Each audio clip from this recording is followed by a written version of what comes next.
This was a real problem. The vent pipe seemed to be clogged. However, the hatch integrity was checked by reducing the pressure in the lunar module. The inability to reduce pressure in the tunnel also caused a 3½ degree rotation between the two spacecraft. Not enough to endanger undocking, but for Apollo 11, it would be fixed. Okay, Charlie Brown and Snoop, 3 minutes going over the hill. You go for undocking, and we'll see you around the other side. Roger. Roger. The undocking took place behind the moon.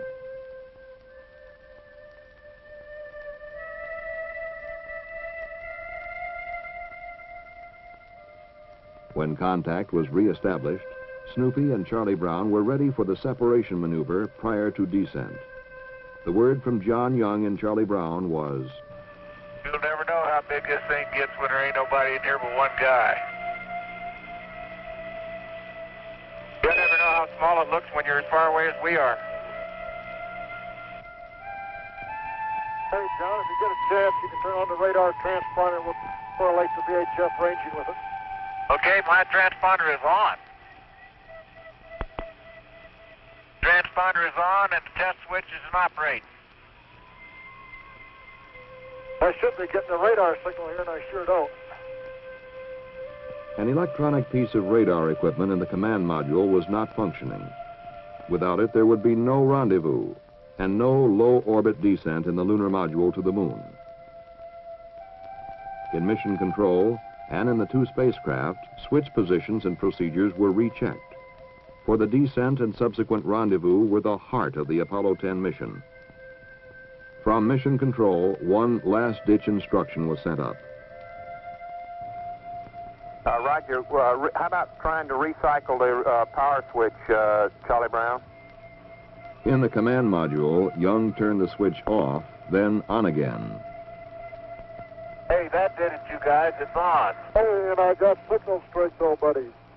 What do you know about that? A little thing, a stuck switch, but for Apollo 11, it would be corrected.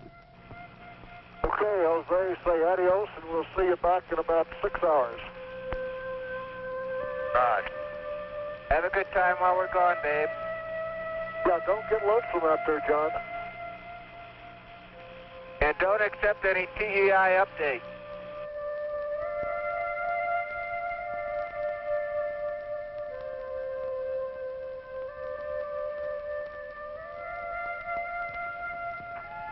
Charlie Brown, Houston, 45 seconds to LOS.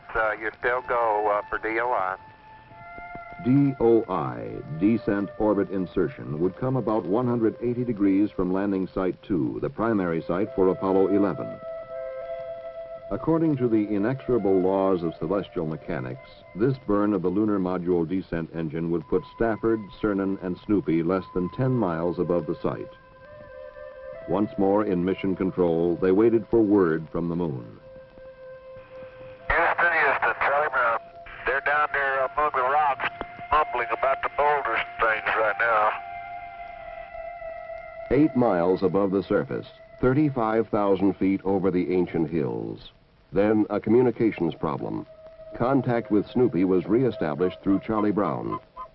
Hello, Houston, this is Snoopy. Right, Snoop, go ahead. We is going, we is down among them, Charlie. Roger, I hear you weaving your way up the freeway. Roger, fantastic, Charlie, fantastic. Roger. Charlie, babe, it's fantastic, babe, really.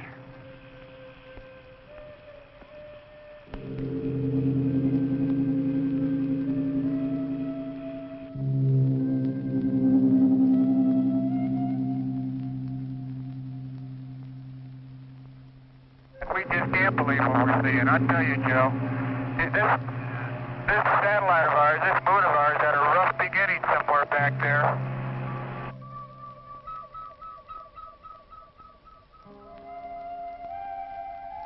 I tell you, we're down here where we can touch the top of some hills, though.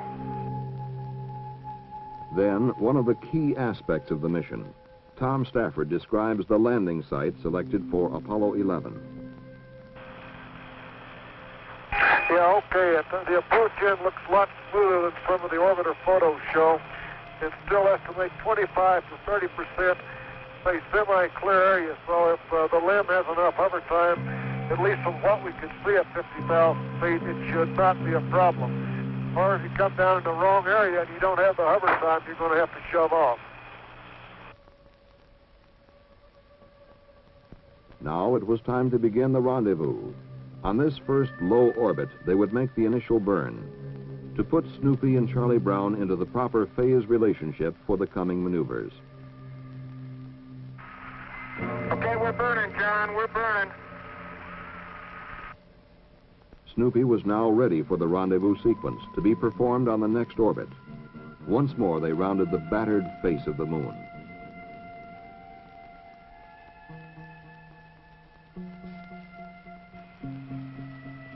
Oh, Charlie, we just saw Earthrise, and it's got to be magnificent.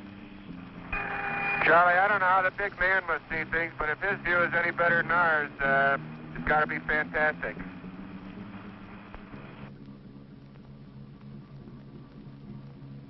Before the actual rendezvous burns took place, the lunar module's ascent stage would have to be separated from the descent stage.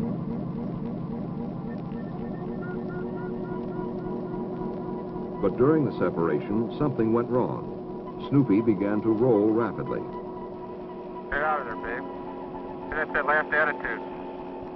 Snoop, Houston, we show you close to gimbal lock. Yeah, okay, something went wild there on that staging. And we're all set. We didn't lock it. We're going to head to the Ottoman. Charlie Brown, Houston, they got staging. They had a wild gyration, though, but they got it under control. It was an unexpected system malfunction. Stafford and Cernan quickly had it under control. In fact, Tom Stafford and Gene Cernan were never in any kind of danger, but for a few seconds, they didn't know that. For Apollo 11, it would be found and corrected. Now, the rendezvous sequence came step by step. It was old hat for the veteran crew. In Gemini, Stafford had flown 5 rendezvous, Cernan 4, and Young 3. So Snoopy rose up from the moon to join Charlie Brown. Hey, Joe, we're about ready to dock. Stand by. Okay, John, you're into about 5 feet, babe. Looking beautiful. Hello, Houston. Snoopy and Charlie Brown are hugging each other. Roger that. We heard him down here. But the day was not over yet. They still had to prepare the ascent stage and command module for their final separation. We're all back in the command module. The tunnel's all locked up, and we're in attitude and standing by the SEP here when you give us the word.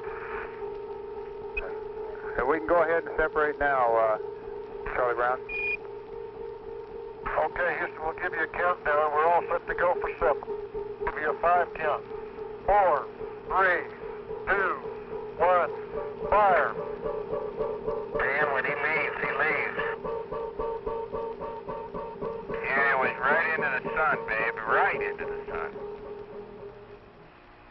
Actually, like Tom said, there's a lot of people who did a good job, and I tell you, these vehicles so far, that little Snoopy was a real winner. We concur. And big Charlie Brown is no slouch either. The next day, Apollo 10 stayed in orbit around the moon. The orbital deviations of Apollo 10 were being determined with greater and greater precision. On board, there was more photography, more landmark tracking and navigation. With each revolution, the figures were being pinned down closer and closer in preparation for the arrival of Apollo 11. Joe, Jack Smith, there's some very interesting looking things that sort of look like volcanoes. There's one on the backside that if it was in a different setting, you could call it Mount Fujiyama. I saw.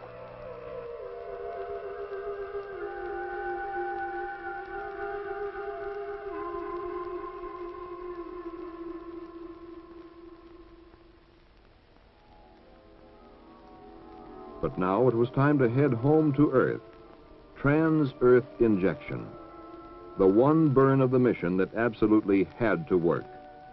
The burn that would push Apollo 10 out of its lunar orbit.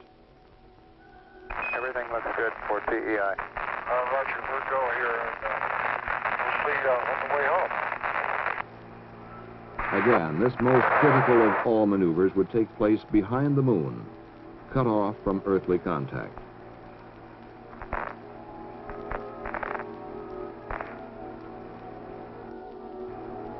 Roger, Houston, we are returning to the Earth. Over. Glad to have you on the way back home, 10. For the last time, Apollo 10 watched the sapphire called Earth rise over a stark lunar horizon. And as they had throughout the mission, Stafford, Young, and Cernan shared with us the sights and feelings of their voyage through color television. You guys are really hauling the mail out of there. Oh, you better believe it. It's like we're climbing straight out, Joe. It's a fantastic sight. It's like we were shot straight out from the center of the moon. You're going about 6,000 feet a second.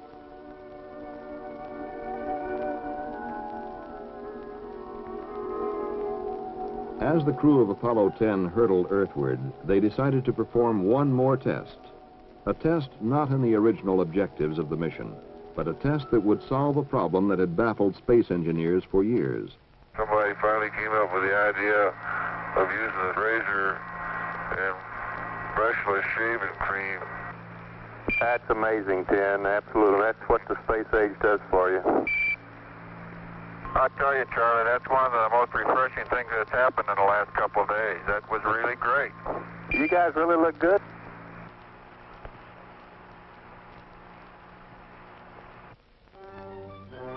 Down from the moon toward the coast of Earth, Apollo 10 sped on its incandescent path, toward its dawn rendezvous at sea.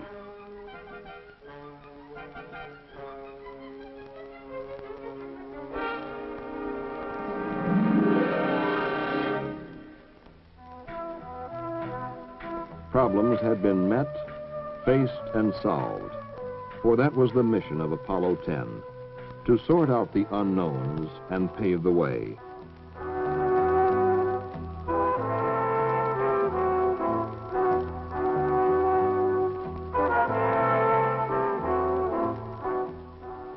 But as the men of Apollo 10 were reunited with their families and friends, attention was already turning elsewhere. Apollo 11 had been rolled out to its launch pad even before Apollo 10 had entered orbit about the moon. Now it stood, pointed toward a distant lunar sea. How much we're going to progress in the future is left to your imagination. But if we harness our energies and keep our perspectives right, the goals are unlimited.